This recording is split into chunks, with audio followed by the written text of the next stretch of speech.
If it was up to you, yeah, who do you think makes sense for you to fight? you know who I would love to face? Who? Conor. Really? Yeah. How do you think you would beat Ilia Topuria? I watched this clip. You seen this? Oh, yeah, Topuria. I'll grab him with the scruff of the chest and slap that little nose off him, yeah? Little ding-dong with he is, yeah? I'm fucking Spanish. I'm in my bed, bro, yeah? I'm in my bed at the bare knuckle store and let's see what's what. We're bouncing the yoke on the bare knuckle. You little fool, I'll cave your head in. A little short-ass thick or boxer Jordan. On sight. I'm in my bed of Spain, yeah? I'm in my bed of Spain October 12th at the bare knuckle. Stall, bro. Oh my god. Dude, I'm in Madrid March 7th at WoW FC. Come, you're more than welcome. holy shit. And Wait. try to do something. Oh my God. Do some. Come in there. I'm not accepting your invitation. I'm inviting you. Come, March 7th at WoW in Madrid Arena. If you want me to send you a specific location, I'm gonna do that. Conor, opinions on Topuria. Fuck him too. Don't give a fuck about him either. He reminds me of a little retard Artem Lobov. Topuria does, yeah. Two little retards. Holloway too light, too fast. I think Holloway picks him apart if they fight. Why? Holloway has done it. He has that featherweight title. He's had it for a long time. He's now the BMF. I think Topuria for me is a non-champion in my opinion. He might have a strap, but it's a meaningless strap in my opinion as he holds it. I don't see any attraction to it. So what's he? Is he Georgian? Or is he Spanish or what's he? So I don't even know what he is. The buzz around the comeback never flatlined. It just mutated into something sharper, more dangerous, a low hum before a storm. Conor McGregor is no longer whispering about redemption or tossing promises into microphones. He is moving in silence, grinding with the cold focus of a man cornered by doubt and fueled by it, while rumors swirl of a colossal clash set against the impossible backdrop of a historic White House card. The former two-division king isn't posing for headlines. He's hunting them. Hands snap against pads like gunfire. Feet slice across the canvas with impatient precision, and that familiar spark in his eyes burns hotter, almost reckless. This doesn't look like a cautious return or a gentle rebuild. It feels like a calculated siege. If this road truly leads back to the blinding lights, McGregor isn't dipping a toe into the fire. He's sprinting straight through it, daring the flames to stop him.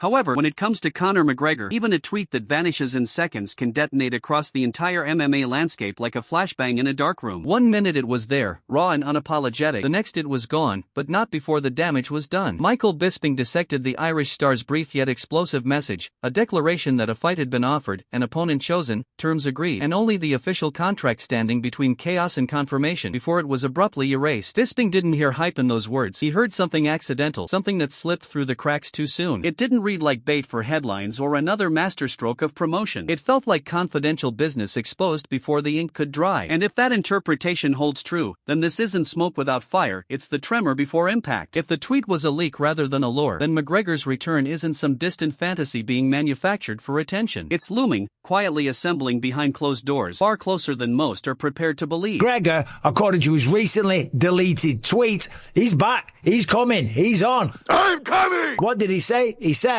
I have been offered an opponent and I accept. He said, I've been offered an opponent and I accept, waiting on my contract. Now that tweet recently got deleted as well. One would assume, right, reading between the lines, could be wrong, that he's telling the truth. that he got the offer, they've agreed an opponent, and he was very excited, so he tweeted about something, then he was like, oh shit, I'm not supposed to say anything yet, or whatever, so he deleted it, okay? And obviously, it's a nice little PR move, it generates some interest for Conor McGregor, and the interest for Conor McGregor, he doesn't need to generate interest, let's be honest, okay? Everyone is still very... What makes it more intriguing is that it was actually Conor McGregor who ignited the wildfire around a potential White House spectacle, not the Ultimate Fighting Championship pulling strings behind a curtain. The spark didn't come from corporate boardrooms or glossy announcements. It came from McGregor himself, tossing the idea into the air like a lit match and watching the world lean in. At the same time, he made it clear that Michael Chandler is no longer part of the equation, subtly signaling that chapter is closed, that storyline exhausted, and perhaps even the UFC has quietly stepped away from it. The silence around Chandler feels deliberate, almost final. Yet Michael Bisping sees a different, more explosive path. For an event of that magnitude, he floated names carved into fight folklore: Jorge Masvidal and Nate Diaz, fighters whose shared history with McGregor drips with unfinished business and bad blood. In Bisping's view, it isn't just about rankings or timing, it's about legacy, spectacle, and the kind of rivalry that could justify a stage as audacious as that. Gonna tune in. There's a lot of people out there going, oh yeah, he's had his best time, you know, he lost his last few and all the rest of it.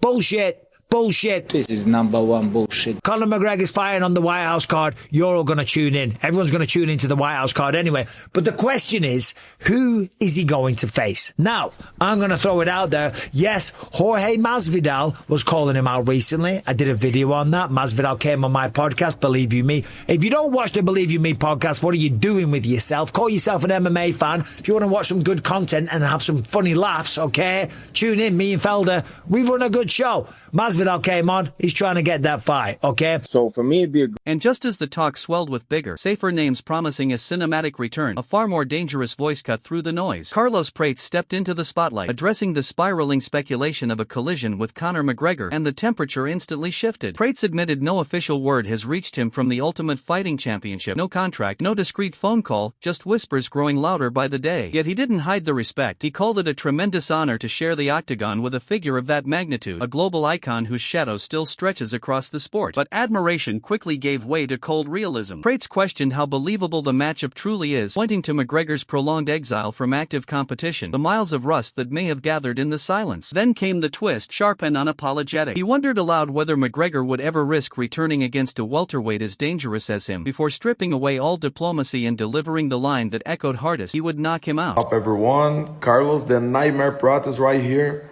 A lot of you guys have been asking me about the Conor McGregor fight, and I didn't got anything from UFC yet. I'm really happy you guys saying my name. Of course, it would be a huge honor for me to fight against him. I really want the fight gonna bring me the title shot. JDM, Conor McGregor. To be honest, I think that fight is hard to happen, you know, because Conor McGregor is 5 years without any fight, retired of MMA, and after 5 years, he wouldn't back to fight against the most entertaining welterweight in the world. Nothing against him, you know, but everybody know, I know, I would hurt him bad. I would knock him out. So I don't think it's the right way to make a comeback of the huge superstar like him, you know? Reacting to the prospect of Conor McGregor stepping into a welterweight collision with Carlos Prates, Henry Cejudo didn't exactly endorse the gamble. His tone wasn't dismissive, but it carried warning signs. Cejudo questioned whether McGregor's frame, his reach, his physical presence would truly survive the realities of 170 pounds against a long, seasoned sniper like Prates, implying the size disparity isn't cosmetic, it's potentially catastrophic. At welterweight, inches matter, timing matters more, and against a polished striker riding confidence, even small gaps can become fatal openings. Cejudo painted Prates as more than height, a dangerous showman who thrives under lights, a calculated finisher with proven knockout power and real momentum surging behind him. There was an undercurrent to his analysis, something heavier than simple matchmaking critique. He hinted that this wouldn't just be a comeback test for McGregor, it could symbolize something far more permanent. If the timing is wrong and the dimensions don't favor him, this clash might not be a triumphant return at all. It could look uncomfortably like a changing of the guard. Conor McGregor taking on Carlos Prates? At 170, this is not a good fight, man. Conor's fucking short, bro, for that weight class. I don't know if he has the reach to really catch a very sophisticated striker in Carlos Prates. I mean, you know what this means? This means, all right, Conor, Out you go. Here comes in the SIGs. You know what I'm saying? Here comes in the reincarnation of Carlos Mayorga. You know, Carlos Prates, he's an entertainer. He's a knockout artist. You know, the way that he's been knocking out Jeff Neal, Leon Edwards. I mean, and Conor McGregor just said, hey, and I believe Conor. Conor said, hey, bring it. Pick whoever you guys want, UFC. But we also know that this could be potentially Conor's last fight. And they know that Conor at this point just wants to be a free agent to fight for BKFC. So it's the same reason they're saying, hey, go ahead, Conor. See you later. Even with the alarms blaring from every corner, Kamaru Usman made one thing clear: you never fully write off Conor McGregor. Dismissing him outright is a mistake history has punished before. McGregor didn't construct his legacy on noise alone. He forged it with precision, timing, and the kind of composure under fire that translated talk into violent proof inside the cage. That resume demands respect. But respect doesn't erase reality. Usman carefully shifted to the stylistic equation, and that's where the optimism thins. On paper, this clash is treacherous. McGregor would be staring up at a noticeable height and reach deficit against Carlos Prates, a measured sharpshooter who doesn't waste motion and doesn't need many openings. Prates isn't a one-dimensional threat. He ends nights with thudding kicks, slicing knees, and clinical punches capable of closing the show from angles opponents never see coming. The danger isn't abstract, it's layered. As Usman framed it, this wouldn't resemble a routine comeback bout or a manageable test to shake off rust. Stylistically, it tilts in uncomfortable directions. This isn't just high risk. For McGregor, it borders on a calculated nightmare. They first and foremost, by no means do we count out Conor McGregor because, I mean, my man's got Conor's got real skills. He had real skills. Conor was who Conor was because he had real skills. He was able to talk the talk, but then get in there and back it up by walking the walk. So we can't just dismiss him completely. But And I back it up. we can see here that this stylistically, this doesn't look like a great matchup for someone like Conor McGregor. You're definitely at a big height disadvantage. You're definitely at a reach disadvantage. And it's not that you're just fighting a grappler or a guy that's just going to try to hold you and take you down. No, you're fighting a striker, a sharpshooter as well, that has stoppages with kicks, has stoppages with knees, has stoppages with straight shots. I mean, this guy can stop you because he is just that dangerous. And personally, if there was a guy that I would say, hey, I want to see get the, what do they say, the rub from Conor, the name, the notoriety. As whispers of a possible White House showdown grow louder by the hour, Kamaru Usman turned the spotlight toward Carlos Prates and the evolution he's undergone since his last stumble. Usman emphasized that setbacks didn't stall Prates, they sharpened him. He's tightened the flaws, polished the weapons, and returned with a composure that feels far more dangerous than before. According to Usman, if Prates truly secures the opportunity to face Conor McGregor, it wouldn't be reckless matchmaking, it would be logical combustion, a surging contender colliding with a global superstar whose name alone bends headlines. Yet what makes this shift even more jarring is how abruptly the narrative flipped. Not long ago, the conversation revolved around Michael Chandler as the presumed dance partner, the expected chapter in McGregor's return arc. Now that script feels discarded, replaced by a far more volatile possibility. The focus has narrowed, the lens tightened, and Prates stands in the center of it, positioned as the man who could disrupt everything. In a sport that thrives on momentum and timing, that sudden pivot isn't accidental, it feels like the beginning of something explosive. That magnitude. Listen, we love Carlos Prates here, so why not Carlos Prates? Carlos Prates he's taking our advice. He didn't change too much. He went back to the lab. He was working after his loss, and he came back, and now he's shining, doing a great job. So, yes, if he's able to get that opportunity like that to face a guy like Conor McGregor, yay, so be it. But it's kind of crazy how these things has kind of moved on because for the longest, he was Michael Chandler. And then now, all of a sudden, that's not even a thought anymore. And we're just trying to get Conor a fight with someone who they believe can get rid of him. But it is what it is, man. This seems to happen. As the noise around a potential White House collision keeps swelling, even fighters on the sidelines are getting swept into the current. Caio Borralho admitted he's just as clueless as the rest of the world, learning about the rumored clash between Conor McGregor and Carlos Prates the same way everyone else did, scrolling through headlines and whispers online. Laughing, he teased his countrymen for keeping him in the dark, joking that if the fight is real and he wasn't given a private warning, there would be consequences. If this is true and you didn't tell me, I'm going to kill you, Borralho said with a grin, the humor barely masking genuine excitement, before adding claiming that it would be a freaking good fight and he's waiting on it like everyone else. But beneath the jokes sat a serious point. Stylistically, he stressed, this isn't just spectacle built on star power. It's volatility needing precision, unpredictability clashing with legacy. On paper and in imagination, it carries the ingredients for chaos. If it materializes, Araujo believes fans could witness one of the most thrilling and uncertain matchups the sport has delivered in years. Seen online that Carlos Prates could be fighting Conor McGregor. Bro. There's a lot of talk. Are you hearing, is there any truth, any traction to this? Do you guys feel like this is something that could happen? Bro, to be honest with you, I don't have a clue about any of this. I promise you. I just saw today the poster, you know, and then I commented like, what? I sent right away message to Carlos. He didn't respond me yet. But I said like, what the fuck, man? Are you fucking fighting McGregor, brother? Bro, if this is true and you didn't tell me, I'm gonna fucking kill you. That's what I told him, you know. So I'm in the same spot as you guys, you know. I hope with the bottom of my heart this fight is true and they can fight, you know, because it's gonna be a freaking good fight, brother. You know, it's gonna be so good. So I'm waiting. Building on his earlier hype, Caio Baralho insisted the spectacle wouldn't be confined to the cage. He painted a picture of the full theatrical storm, the relentless promotional buildup, the charged press conferences, the electricity of the crowd, and even the chaotic post-fight celebrations, all integral to the experience. Yet amid the glitz, Baralho didn't sugarcoat the reality of the matchup. Conor McGregor would face a formidable obstacle, a heavier, dangerously precise striker in Carlos Prates, whose tools inside the octagon could turn any misstep into calamity. For Baralho, though, it's that precise collision of high-stakes inside warfare and the surrounding fanfare that would elevate the event from mere fight night to legendary. Every glance, every cheer, every second of tension would contribute to a story fans couldn't forget. He envisioned it echoing long after the final bell, the combination of skill, danger, and spectacle making it an unforgettable chapter in MMA lore, one that would dominate conversations, social feeds, and memories for months, if not years.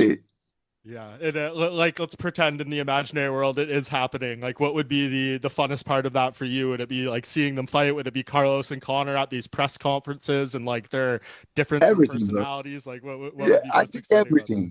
I think everything. I'm willing to see Carlos doing a video and taking the proper 12 and drinking and said, this is not good. You know what I mean? Like, I'm willing to have this kind of promotions to the fight. I think it's two big guys to the fans. I don't think it's a good fight for McGregor, you know, because both southpaws, Carlos will gonna kick him a lot in the calf, and he's bigger, knockout power, and I don't think it's a good fight for McGregor. You know, even like I'm a big fan of him, a big fan of Conor and all that he did in the sport.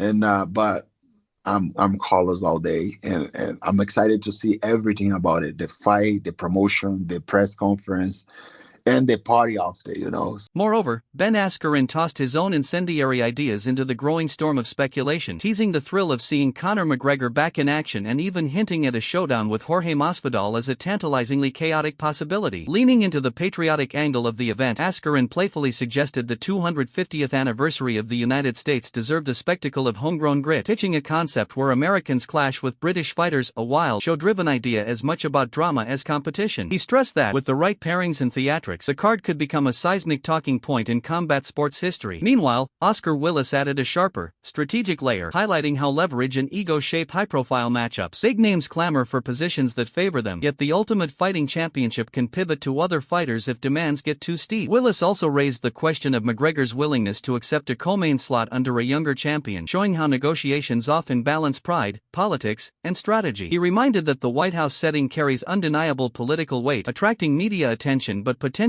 turning some viewers away, and cautioned that headline coverage doesn't automatically equal streams or pay-per-view revenue. In the end, he argued, crafting the right mix of talent, hierarchy, and spectacle is essential to make the night unforgettable. So, who steps into the octagon with McGregor, and who walks out victorious? The floor is yours. Drop predictions, share takes, and stay tuned for every twist in this unfolding saga.